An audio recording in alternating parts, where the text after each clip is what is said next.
ନା ସାଙ୍ଗମାନେ, ଆଶା କରୁଛି ଆପଣମାନେ ଭଗବାନଙ୍କର ଅପାର କରୁଣାରୁ ଭଲରେ ଏବଂ ସୁଖମୟ ଜୀବନଯାପନ ଅତିବାହିତ କରୁଥିବେ। ଗତକାଲି ଆମେ ଆନୁଆଲ୍ ଏକ୍ଜାମିନେସନ୍ 2026 ଶ୍ରେଣୀ ନବମ ସେକେଣ୍ଡ ଲାଙ୍ଗୁଏଜ୍ ଇଂଲିଶ ସେଟ୍ ଏ ଓଷ୍ଟା ଦ୍ୱାରା ପ୍ରସ୍ତୁତ ପ୍ରଶ୍ନଗୁଡ଼ିକ ଆଲୋଚନା କରିସାରିଥିଲେ। ଆଜି ଆମେ ସେଟ୍ ବିର କେତୋଟି ପ୍ରଶ୍ନକୁ ଆଲୋଚନା କରିବା। ତାହେଲେ ଡେରି ନକରି ଅତି ଶୀଘ୍ର ପ୍ରଶ୍ନଗୁଡ଼ିକ ଆଲୋଚନା କରିବା। Question number 1, why did the village dogs followed the grandmother ଅଛି। ଅପସନ୍ରେ ଅଛି for chapatis, for rice, for biscuit, for all the above things ଅଛି। ତାହେଲେ ଏହାର ସଠିକ୍ ଉତ୍ତର ହେବ ଅପସନ୍ ଏ ଫର୍ ଚାପାତିସ୍ ହେବ। 2 নম্বর ପ୍ରଶ୍ନ, how many family members did Gobinda Maharana have. ଗୋବିନ୍ଦ ମହାରଣାଙ୍କର ଫ୍ୟାମିଲି ମେମ୍ବର ବା ପରିବାରର ସଦସ୍ୟ ସଂଖ୍ୟା କେତେ ଥିଲା? 3, 4, 5, 7। Option C is the correct answer. 5 ଜଣ ଥିଲେ। 3 নম্বর ପ୍ରଶ୍ନ, doctor Kalam was the chief scientific adviser to desk of India. Option ଏରେ ଅଛି ଦି ପ୍ରେସିଡେଣ୍ଟ, ବିରେ ଅଛି ଦି ପ୍ରାଇମ୍ ମିନିଷ୍ଟର, ସିରେ ଅଛି ଫିଲ୍ଡ ମାର୍ଶାଲ, ଡିରେ ଅଛି the secretary of defence. Option B is the correct answer. Prime minister ହେବ ଏହାର ସଠିକ୍ ଉତ୍ତର। 3 নম্বর ପ୍ରଶ୍ନକୁ ସରିଲା ଆମର। 4 নম্বରକୁ ଯିବା। What is the full form of IGMDP। IGMDPର ପୁରା ଫୁଲ୍ ଫର୍ମଟା କ'ଣ ହେବ? ଅପସନ୍ ଏରେ ଅଛି India government missile development programme. Option ବିରେ ଅଛି ଇଣ୍ଟିଗ୍ରେଟେଡ୍ ମିସାଇଲ୍ ଡେଭଲପମେଣ୍ଟ ପ୍ରୋଗ୍ରାମ, ସିରେ ଅଛି integrated government missile development programme. Option ଡିରେ ଅଛି integrated global missile development programme. Option B is the correct answer. Integrated missile development programme ଏଇଟା ହେବ ଆମର ସଠିକ୍ ଉତ୍ତର। 5 নম্বর ପ୍ରଶ୍ନକୁ ଯିବା।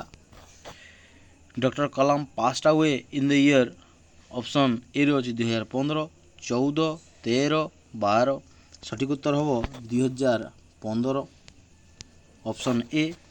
6 নম্বର ପ୍ରଶ୍ନ, where was Swami's father reading the newspaper. ସ୍ୱାମୀର ବାପା କେଉଁଠାରେ ନ୍ୟୁଜ୍ ପେପର ପଢ଼ୁଥିଲେ? ଅପସନ୍ ଏରେ ଅଛି under the hall lamp. Option ବିରେ ଅଛି ଇନ୍ ଦ ହଲ୍। ଅପସନ୍ ସିରେ ଅଛି in his office room. Option ଡିରେ ଅଛି ଇନ୍ ଦ ଡାଇନିଂ ହଲ୍। ଏହାର ସଠିକ୍ ଉତ୍ତର କ'ଣ ହେବ? ନା ଏହାର ସଠିକ୍ ଉତ୍ତର ହେବ option A under the hall lamp. 7 number, according to the newspaper a village lord was returning home by decks ଅଛି। ଅପସନ୍ ଏରେ ଅଛି ଜଙ୍ଗଲ ପଥ, ବିରେ ଅଛି ନ୍ୟାସନାଲ୍ ହାଇୱେ, ସିରେ ଅଛି ମେନ୍ ରୋଡ଼, ଡିରେ ଅଛି ରିଭର ବ୍ୟାଙ୍କ। ଏହାର ସଠିକ୍ ଉତ୍ତର ହୋଇଯିବ ଅପସନ୍ ଏ ଜଙ୍ଗଲ ପାଥ। 8 নম্বର ପ୍ରଶ୍ନକୁ ଯିବା। The food grain in the godown was cover quietly before rainy season. ୟାକୁ ରିପ୍ଲେସ୍ କଲେ କ'ଣ ହେବ?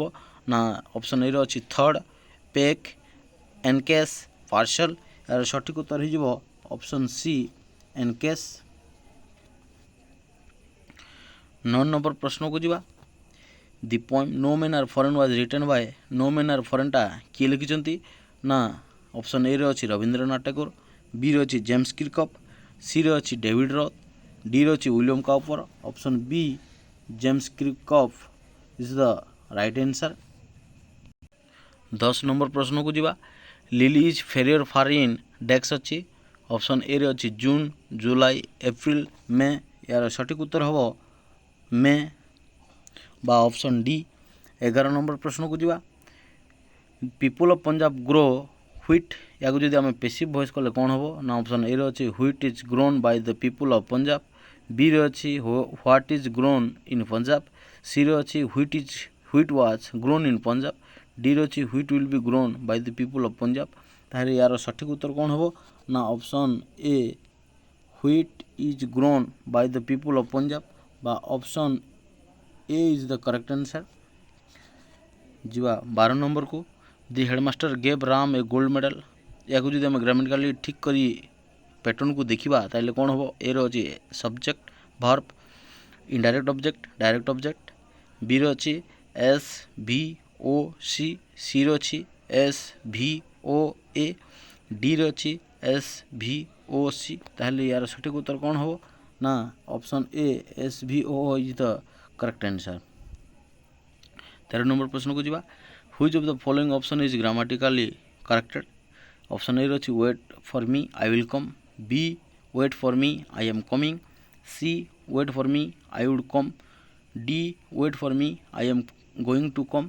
यार सठिक उत्तर कौन हो ना option B wait for me I am coming is the correct answer. 14 number प्रश्न को जावा। Which one is grammatically correct? चारोटी हमको ऑप्शन देछि यारू सठिक ग्रामेटिकली सेंटेंस को देखा पड़ो।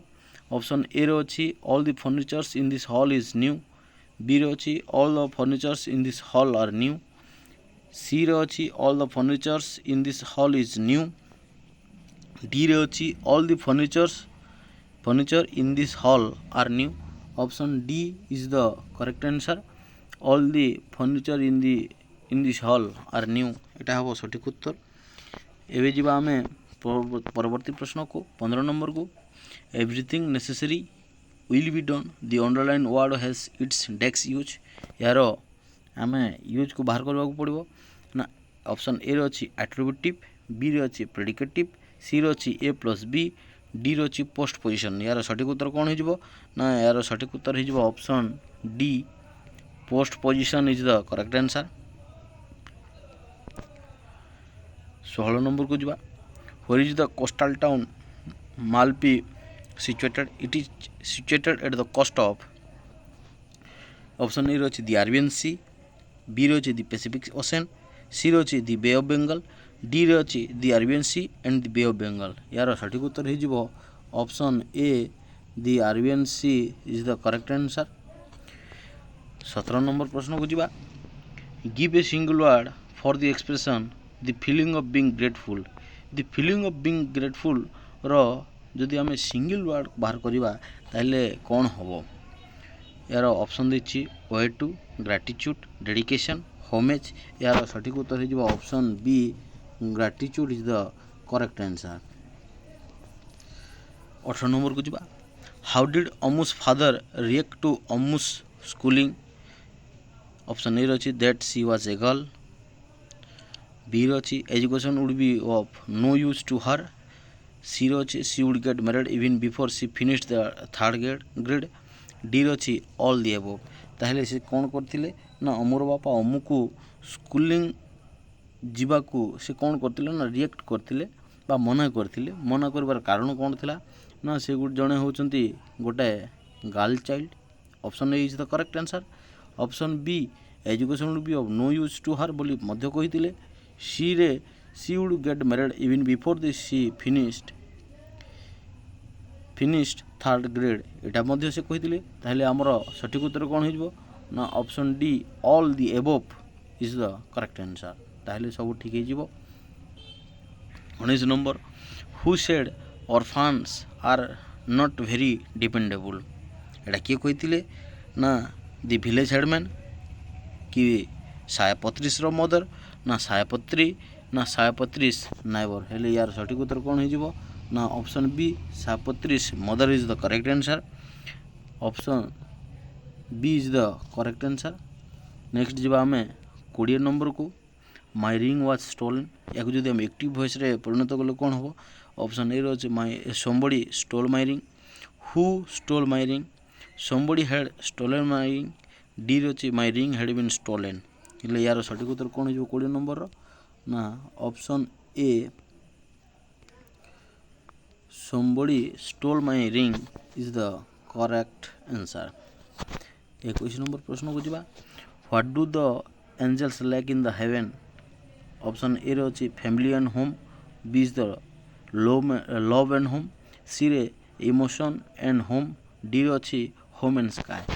यार सठिक उत्तर कौन हो ना love and home. Option B is the correct answer. 22 number प्रश्न को जावा। What strength does the poet talk about as describe in the poem no man are foreign? Option A रही strength of our arm, B रही strength of our mind, C रही strength of our heart, D रही strength of other people. यार सठिक उत्तर कौन हो ना option C strength of our heart is the correct answer. 23 number प्रश्न को जीवा what did the child see first as describe in the story the lost child option A रे अछि the sweet the flowers the toy the balloon यार सठिक उत्तर कौन हो ना option C the toy is the correct answer 24 को जीवा look child what is before you the child's mother said this pointing at desk अच्छी ऑप्शन ए रे अच्छी द बैलून सेलर बी रे अच्छी द मस्टर्ड फील्ड अच्छी C रे the round about अच्छी डी रे अच्छी the sweets option B the mustard field is the correct answer 25 आज शेष प्रश्न what is the expression standing ovation means एठारे थिबा स्टैंडिंग ओवेशन रो अर्थ कौन ना स्टैंडिंग ओवेशन रो अर्थ हला से ऑप्शन देछि ए रे होमेज ट्रिब्यूट ग्रेटफुलनेस ना ग्रेट एप्रिसिएशन हमरो सठिक उत्तर हे जिवो ग्रेट एप्रिसिएशन बा ऑप्शन डी थैंक यू समस्त को आज यही 25टी प्रश्न को समस्ते भल कि देखंतु एवं प्रिपरेशन करंतु थैंक्स टू ऑल आम पाखरे आहुरी 25टी प्रश्न अच्छी ताकू आमे परवर्ती वीडियो रे आलोचना करिबा thanks for watching this video please do like share comment and subscribe thank you to all.